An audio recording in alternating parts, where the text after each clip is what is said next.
Lesson 21, we're going to wrap up transformations and talk a little bit more about quadratic equations.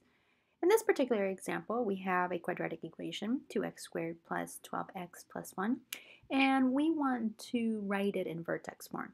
Vertex form is, of course, very useful because you're able to see what the coordinates for the vertex are, and by definition, the axis of symmetry from there. However, this particular equation is written in standard form, so we have to convert it to vertex form. In order to do that, we have to complete the square.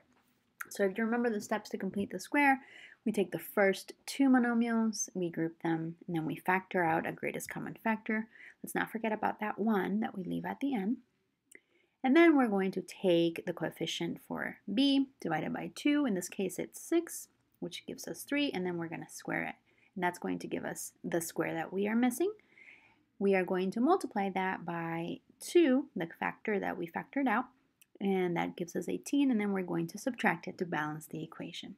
So if you need a refresher, you can Google or look back to the lesson on completing the square.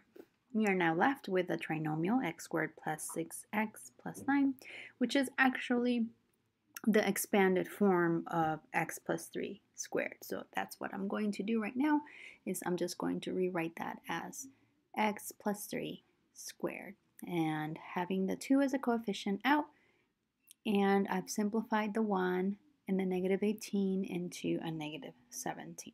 So that right there is this particular quadratic in vertex form. From there, we're able to see that my vertex is going to be the inverse of that number that is inside the parentheses before you square it. That number happens to be a 3, so my inverse of a 3 would be a negative 3. So the x value for my vertex is going to be negative 3, and the y value is going to be negative 17. So that puts the vertex in the third quadrant, in the lower left, because they're both going to be negatives. I also notice that my coefficient here is a 2, and because it's positive, that means that my vertex is going to be a minimum, not a maximum.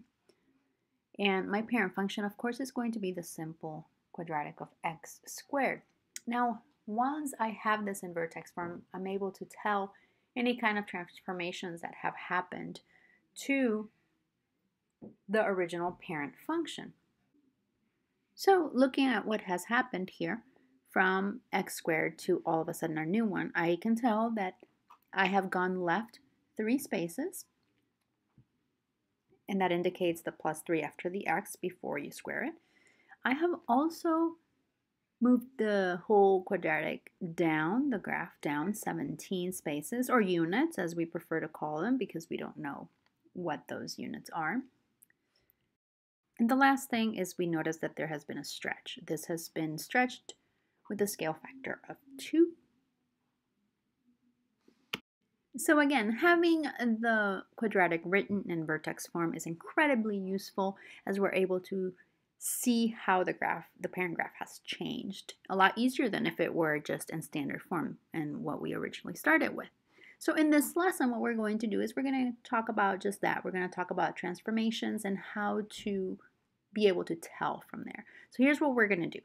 I'm going to do another example 2, and you are going to be working on the exercises after that. So at some point, you're going to have to pause the video and just give it a try. Let's look at example 2. We have a quadratic x squared. It's been translated 3 units to the right. That means that it's moving left or right. So this movement is going to happen before we square the x.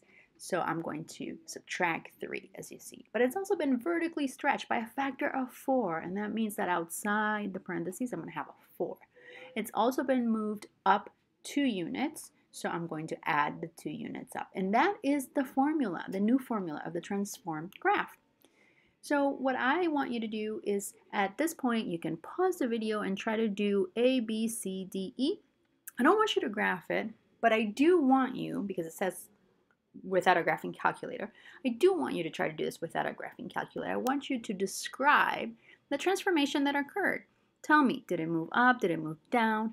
Did it move to the left? Did it move to the right? By how many units? Was it stretched? What was the scale factor? So go ahead and pause the video and try to do all of these. And by try, I mean actually do it.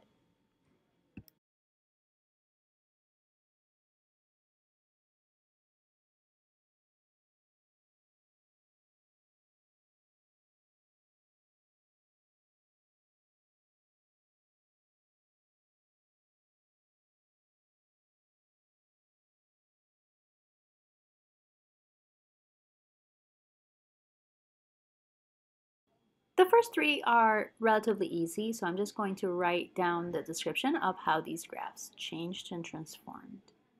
I'm going to spend more time on the last two a little bit later. Please check your answers as I'm writing this down.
All right, so D and E are a little bit challenging, and they're challenging because they're written in standard form. So we actually have to complete the square to write them in vertex form. So that's what I'm doing. I'm doing D right now.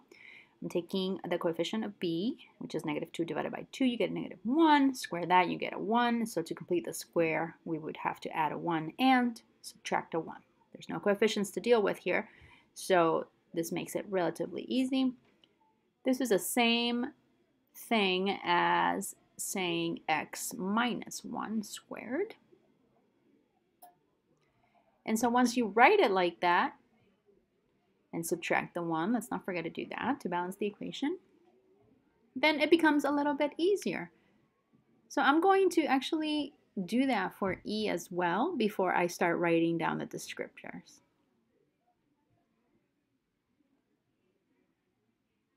Now, E is very similar to D, except that it has a 3, whereas D didn't have anything. It was a 0.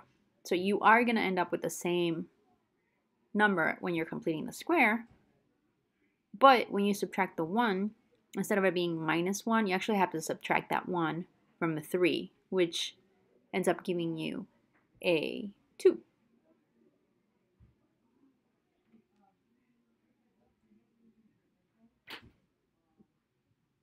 All right, so now that I have those written in vertex form, it becomes a lot easier, just like the first 3. So I'm going to write down the descriptions of how these graphs change now.